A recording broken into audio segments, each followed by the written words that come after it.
Okay, welcome back, my super soul shoe sisters. And yeah, I'm really glad that we're having you back and you're listening again. And hopefully you will also participate at some stage if you are brave enough to put your bravery shoes on and making a comment, or maybe reaching out to another member in the Facebook group. It's all free.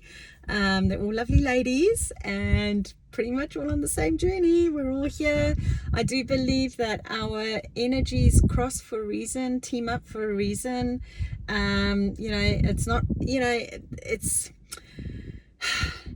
I think that we just need more talking ladies and empowered ladies in our world, don't we? I mean, it's just the fact of life, isn't it? It's just like life is pretty tough and hard, and it just can be a lot easier when you've got people who are there to help you on the way. And I would really like to think that I'm one of those people for you. If you ever do feel the need, please do reach out. I mean, you can direct message me, even if I haven't met you before. I'm quite happy if I've got, so I do have really full days and everything. I can't always get to every single person, but I'll certainly do my best, or I'll answer the question in a video.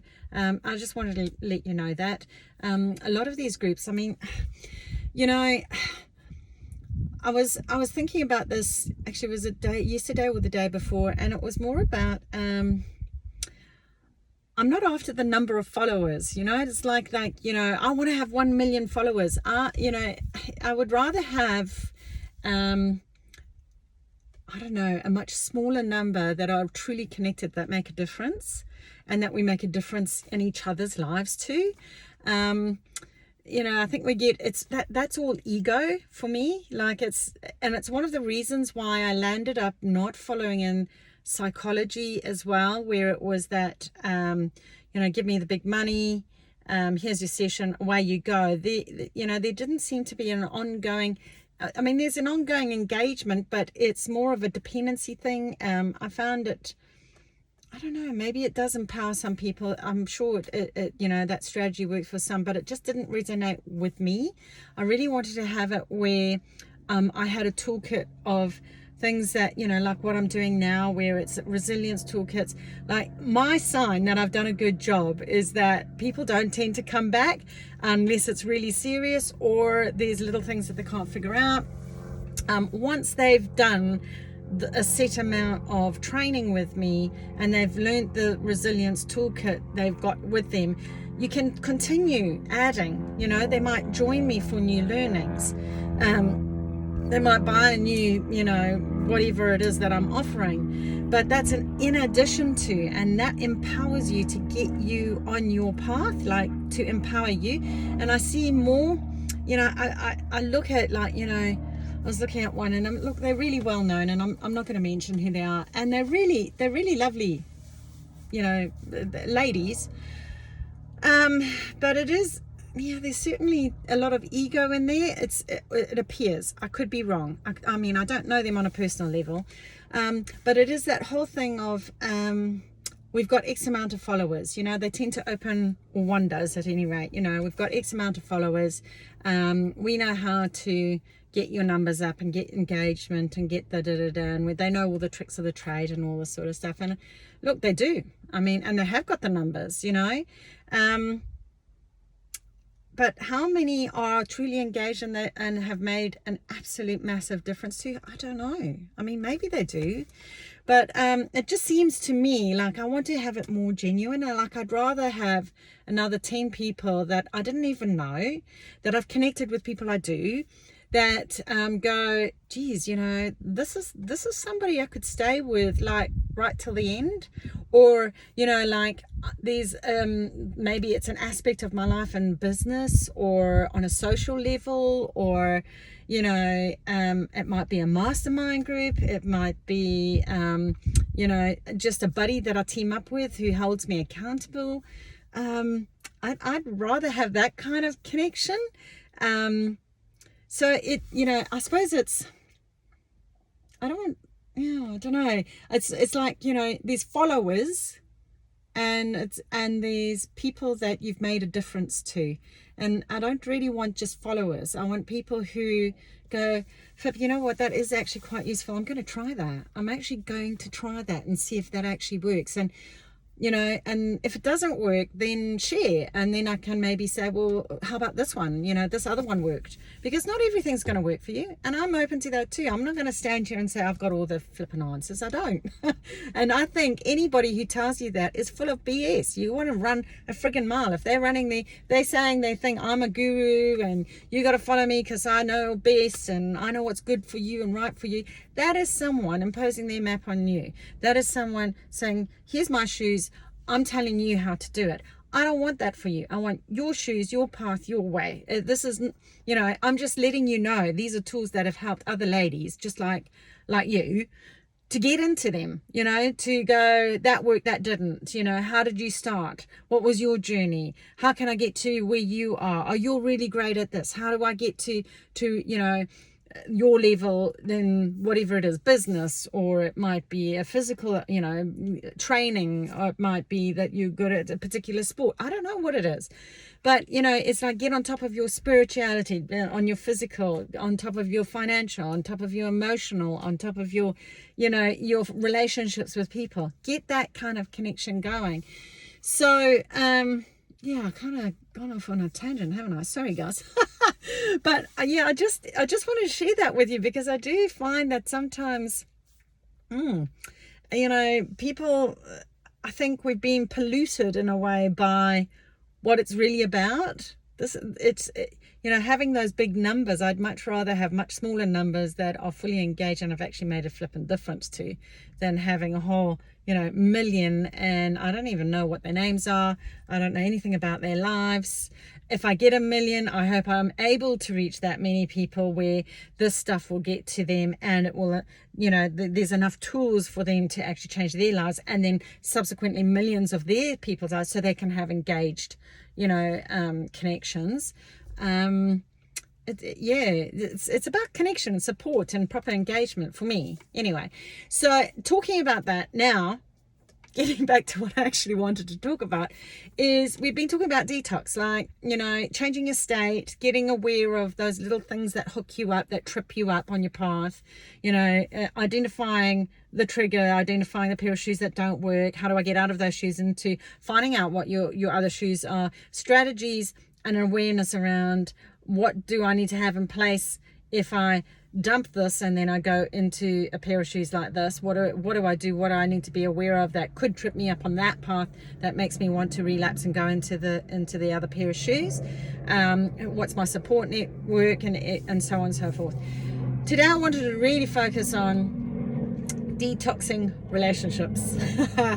Now, okay, this is a hot topic, because obviously there are what I call, and the term is out there, isn't there, that there's energy vampires. There's people who just really just suck the energy out of you, leave you completely depleted, and you feel like crap afterwards. It's just like, I just don't like hanging out with that person. And you can tell, and honestly, this happens on different levels, and I just want you to be aware of that, because sometimes people think energy vampires, they're really noticeable. Sometimes they're not. Sometimes they're really subtle, and it's ongoing residual chipping away at someone's self-esteem, or bringing them down with all their problems, or it's just, here's your gauge.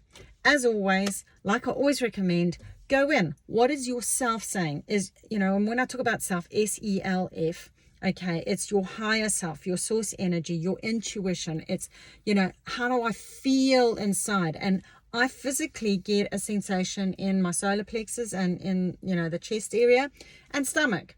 And it's literally, that just doesn't sit well with me. Or, oh my gosh, I'm so exhausted. So that clue, when you leave somebody and go, are you feeling uplifted or are you feeling depleted? Simple question. Uplifted or depleted? Sometimes you might have neutral. It's like, either way. Okay. So I've had that one as well. So it's like being aware of your surroundings. Who are you hanging out with? What kind of conversations are you having with those people? What are they bringing up? Are they talking small gossip? I mean, I really struggle with small talk, it's everywhere. Gossip's everywhere. I just, I've never, it's hard because, people fall into it so easily, and it's so easy to talk about, oh, there's so-and-so and they did this. And, I'm thinking of one example in a small town where, some person, I don't know what happened. I already tuned out, but it was something about a husband and wife, and I think the wife took off with somebody else, another farmer, I think it was. Anyway, and there was lots of scorn and putting people down and and it was rumor. I don't know if any of it was founded or unfounded. I have no idea. I didn't want to know. It's none of my business. Do you know what I mean? And I certainly don't want to be sitting here talking about, like, with all these other people that I don't know, about a couple that I also don't know, a farmer I don't know. I'm just like, if I had a choice right now, I'd be leaving this room, but it was a bit difficult because we were in a kind of a remote location. So I pulled away, withdrew, pulled my energy out of that, and went and listened to an uplifting podcast instead, and waited for them all to finish doing whatever it was they were chatting about. And I still don't know what the full details are. Don't want to know. If you've got your goss shoes on, it's negative. It's talking smack about other people. If they're talking smack about other people, truth Bob, they're going to be talking smack about you. You've just got to wisen up. You've just got to get there. And look, I had this as well. Like, there's just some where it is a bit more obvious as well, where, like, it wasn't for me. Like, I'll give you one example. My husband's like bang on the money with this stuff. I mean, he's amazing. I always expect the best out of people. So I go in there blind and I go skipping along and I'm friends with everybody. And then I like, oh, that wasn't very nice. What happened there? And he's like, sus. And I'm always like, stop being so negative. Don't be like that. Give them the benefit of the doubt. And so, and I have, and invariably he's been right. I mean, like, I don't think there's been one case, actually thinking about it, where he hasn't actually been bang on the money. And I'm just like, kudos to you. I'm not listening to my intuition, am I? Like, I've got to tune into that. But because I do want to believe that there's, and I also look for why would they be motivated to do that? Why are they behaving in that way? So I tend to want to go in and help fix it. But the thing is, some people just aren't open to that. They're not going to do that. So I'll give you one example. There was somebody I knew overseas, regularly hanging out. These are the drinking days. We would go and party a lot, but it was a lot of free coaching, counseling. And then my father had to have a double bypass. Urgently, we flew to Zimbabwe. He was in South Africa getting his operation. He'd then come back, and my husband, he was then fiance at the time, went out there to be with him at last minute. Anyway, this lady phoned on my mobile, and of course, I don't know if they still do this, but when you phone back then, half of the fee was charged back to the person who was doing the call. So you would have like an extra charge or something. I can't remember what it was. Anyway, she got to talking, and it was, wanted to talk about her and, what was happening in her life and the usual. And, look, I'm fine with that. That didn't bother me. But what really struck me was in the middle of the conversation, she said, "Where are you? You sound very echoey." So I told her, I said, my dad's not been well. He's got double bypass, etc., etc. And, and very interesting comment. She said, "Is this costing me?" And I said, I'm sorry, I don't understand. She said, am I phoning you when you're in Zimbabwe? And I said, yeah, you are. And she said, so that means it'll be costing me on my mobile, won't it? And I said, I guess it will be, yeah. And she said, okay, well, look, I'll chat when you get home. She literally hung up. And that was one person that my hubby had said, look, I don't know, just tread carefully, wear your sensible shoes, your, assessment shoes. Don't get in too deep, because, she does seem to be taking a lot of your energy off you, and you're always very exhausted when you come back from having a chat with her. And I was just being a helpful friend, that's what I was thinking, a helpful coach. That's what I do. So it was intriguing. There was no, are you okay? There was no, is your father okay? Has he got through it? There was none of that. And there was my realization. And look, we have to have those people in our life. If you have that, they're there for a reason. It's for you to wake up, to get out of the energy vampire, shoes. Like, you are standing next to an energy vampire and allowing that to happen. So this is a boundaries issue. This is where you've got to go, no thank you, that doesn't work for me, I'm not doing that anymore. Very hard, especially if in Enneagram number 2, just giving you a heads up. If you haven't followed the Enneagram stuff, go back and listen to that, because if you have more of a leaning to do this, I often find they're 2s and 3s, but mainly 2s, because they like to be the people pleasers. They want to be the ones that are helping. So I would say, just be conscious of that. It can also be something that you were trained when you were in early childhood, that you had to be there for others and support in order to get your love and the attention that you required. So, there's multiple drivers. I'm not saying that those are definite, but they could be, and you might want to go and investigate what those are, so that you can make an assessment that would tell you more about yourself and why you're letting energy vampires into your life, because they are toxic. They do draw out your positive energy. They leave you depleted, and you're just exhausted. You actually have to collapse sometimes if it's too much, and they quite often will still keep on if you don't shut that door and go, I'm not having this conversation until I've recharged my batteries, or I'm just not having this conversation anymore. So that's kind of like where I got with that person. It was like, okay, I'm just not going to nurture that relationship anymore, because, relationships are a two-way junction. So, I look at it, I tell my kids, it's like a ship that sails between both parties. You've got it one way, not good. You want to have it both ways, okay? And if it's imbalanced, if one is giving more than the other and is sucking you dry, then you've got to do something about it. And if you feel that way and you're struggling with that, reach out to someone. I mean, it might be put it out there on the group, or get, a coach, or get some tips on how to actually do it if you're struggling with letting go. Sometimes it can be a little entangled, like if you've got other components, like we talked about the codependency shoes. If you've got kids and stuff like that, sometimes it's not so easy if it's an actual partner that you're married to, or got kids with, or whatever. So just be aware of that entanglement. Sometimes that's why you feel like you can't quite let go, but you can certainly put in boundaries that will protect you from having the excess exposure that perhaps you would have originally have just automatically been susceptible to. So again, awareness. I've got my shoes. I'm letting this energy vampire into my life. And look, it's not just with relationships, in friendships, it's also in business.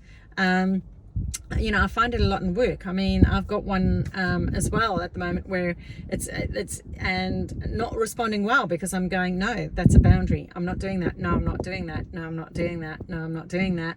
Until eventually they go, well, there's no point in even asking her. I have to go over here. So it's interesting, because that is quite often a boundary collapse that they learned when they were little, that if they push, eventually the boundary will collapse, and eventually they will get what it is that they're actually demanding, quite often, insisting on, and often, tell all sorts of things. Well, if you don't do this, I'm going to throw a tantrum, or I'm going to, throw my toys out of the cot and get angry. I don't know what it is, but they attach all these negative things. So, the pacifier comes in and goes, okay, all right, I'll just do it just to keep the peace. Very 2. So 2s are, I'm just letting you know, Enneagrams, I've seen a lot of Enneagram 2s that, have landed up,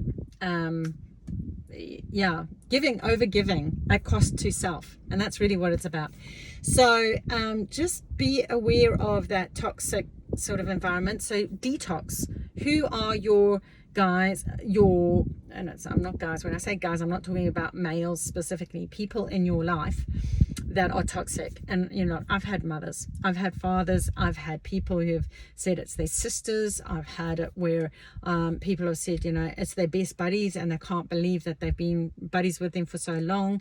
And just have a think about it, and then how many of those toxic guys are in your life, and what are you going to do about it?